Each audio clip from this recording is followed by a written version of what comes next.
Dan gaan we nu naar de laatste spreker van de dag. En dat is... Nou, wie van jullie was hier vanmorgen toen die video langskwam? Met al die dansende mensen in Second Life. Ik had het zelf niet zo goed begrepen, maar die mensen... die werden individueel aangestuurd. Elk poppetje was een apart persoon die achter zijn computer zat. En toen vroeg ik, hoe kan het dan dat ze zo synchroon dansen in Second Life? Toen zei hij, dat oefenen ze 's morgens 3 keer per week. En op gezette tijden komen ze bij elkaar online. En dan gaan ze met z'n allen in een rijtje staan en dansen ze samen. Nou, dat is de wereld van, voor mij een brug of 39 te ver. Maar daarin woont onze volgende spreker. En die heeft een biografie, die moet ik bijna letterlijk voorlezen. Let goed op. Hij woont tegenwoordig als Brit in Florence, want hij houdt van smaak en mooie dingen. Daarmee zegt hij eigenlijk, Engeland is lelijk. Hij maakt dingen, dat is zijn eigen omschrijving. Ik maak dingen, zegt hij. Maar als schrijver en journalist heeft hij 5 boeken en duizenden artikelen voor de Britse pers geschreven. Als webdeveloper ontwerpt en bouwt hij sites en webapplicaties. Onder andere het weblog van The Guardian. De hele opiniepagina van The Guardian online is ontwikkeld door Ben Hammersley. Inclusief het hele nieuwe manier om commentaar te geven. Als je commentaar geeft op het weblog van The Guardian, staat de locatie vanaf waar je dat doet, staat erbij. Om een soort sociale controle te krijgen. Al dat soort dingen experimenteert hij mee. Hoe krijg je mensen zich fatsoenlijk te gedragen op internet? Nou wordt het leuker, vind ik nog zelf. Als fotograaf en avonturier heeft hij over de wereld getrokken, van Afghanistan tot de Burmese jungle. Met een ultramarathon door de Sahara op zijn naam, ondervraagd door de geheime politie van 3 landen, claimt hij de enige persoon te zijn die gehard genoeg is om een AK-47 te demonteren. 1. 2. Web-API's, vanmorgen bij Amazon veel gehoord, uit te leggen aan management. Nou, dat was echt knap, ik vind die AK-47 makkelijker. Web-API uitleggen aan management en een goede dry martini te mixen. Dat kan hij allemaal, maar misschien niet allemaal tegelijkertijd. Dames en heren, Ben Hammersley. It's you, man.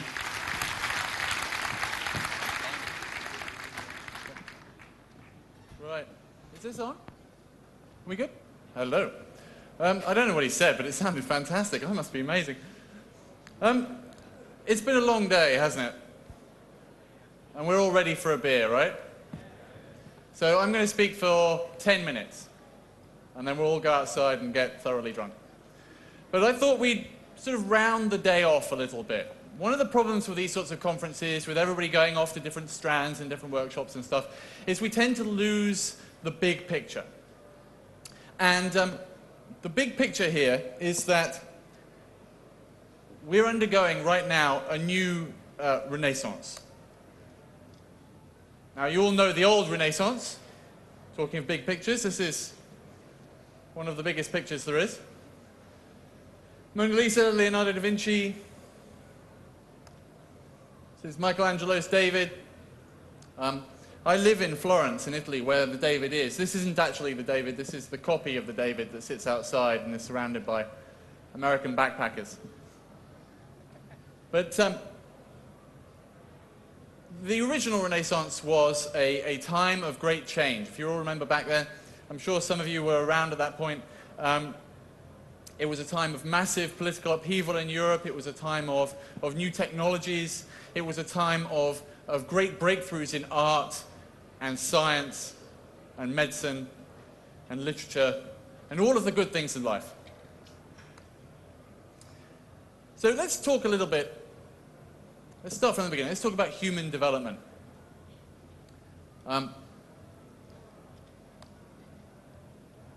Art, for example. Here's an extremely old cave painting of a caveman going shopping. Very famous work found in the cave in France. They hadn't got Amazon at that point, so, you know, terribly old school. Human development, I'd like to put forward today, is a thing that has gone up and down in cycles.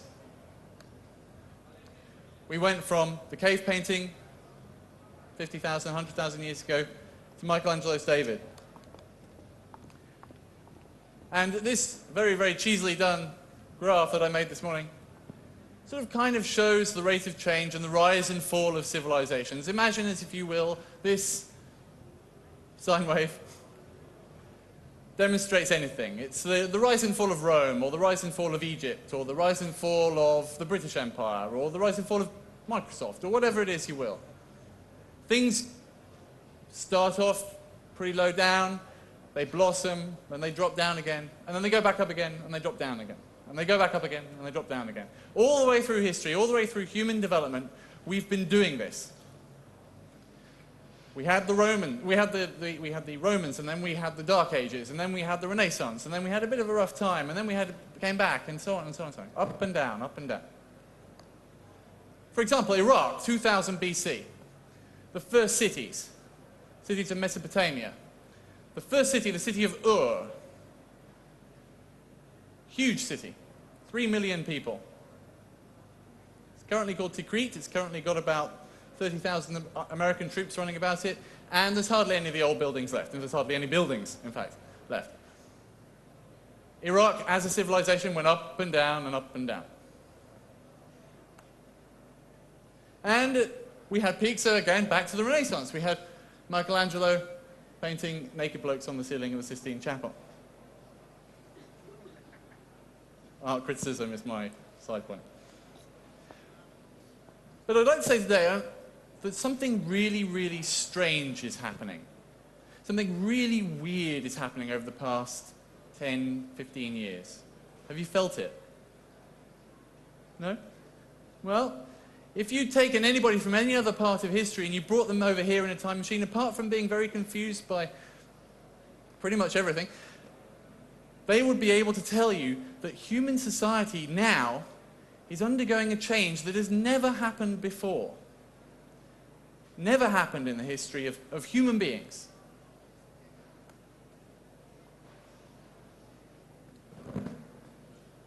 Technology has always been a bit self-limiting. The first and most important technology that there was the horse. Beautiful horse, as you can imagine, you can see.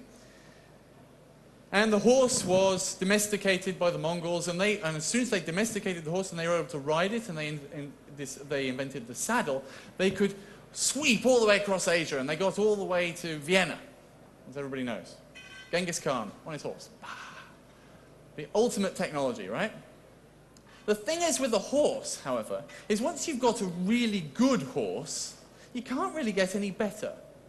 You can breed two good horses together, but up to a point, horses are just kind of as good as they can get. And in fact, they say with thoroughbred horses, if they were any faster, if they ran any faster, their legs would break.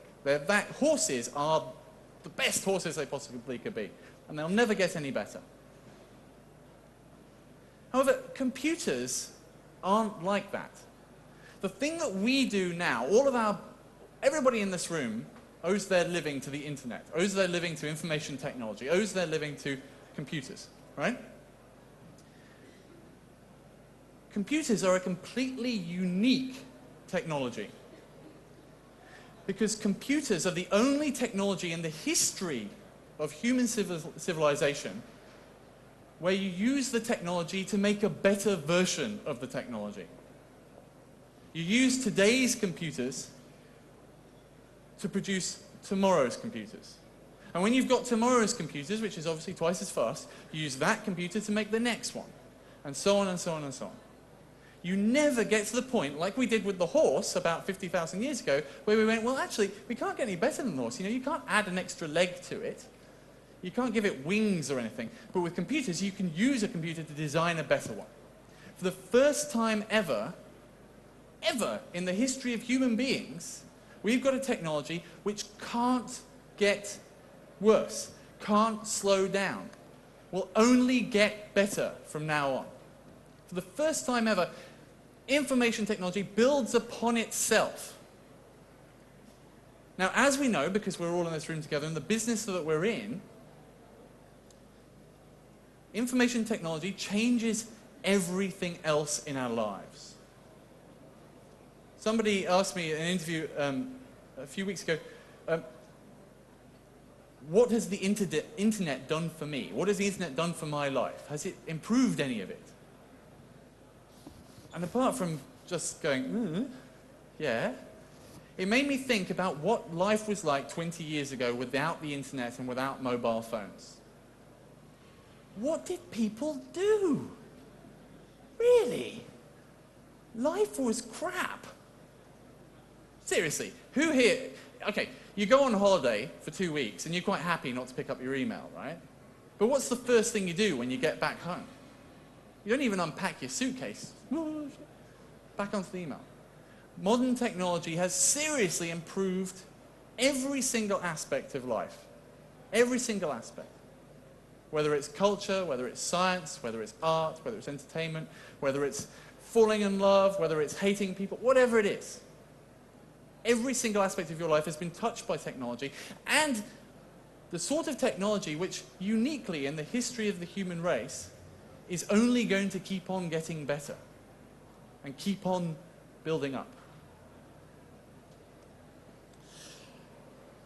So this creates a whole new set of challenges for everybody in this room, because we're right at the beginning of this, right?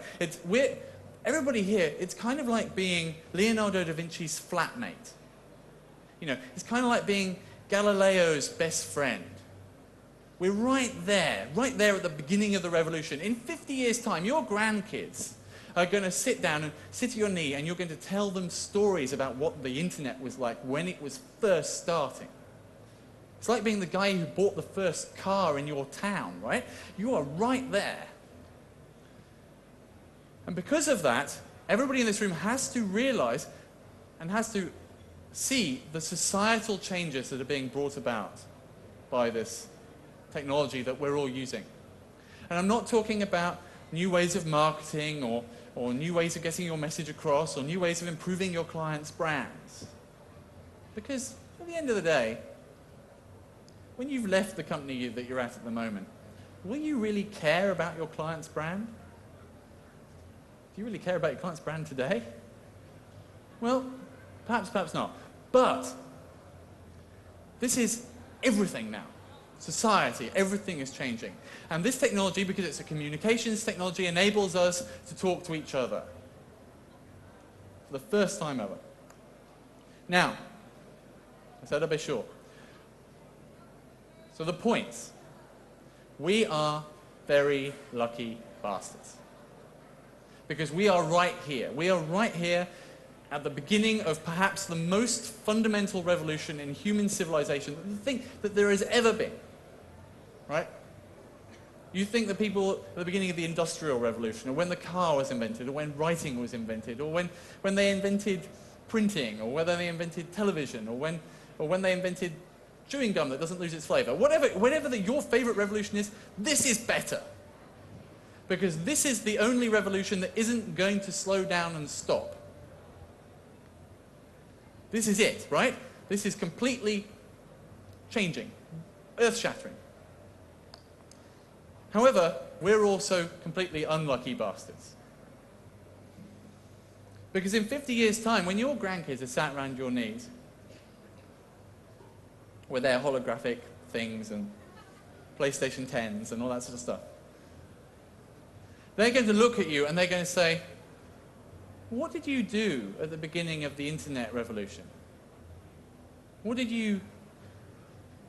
was your part in that, Dad? What did you do, Mum?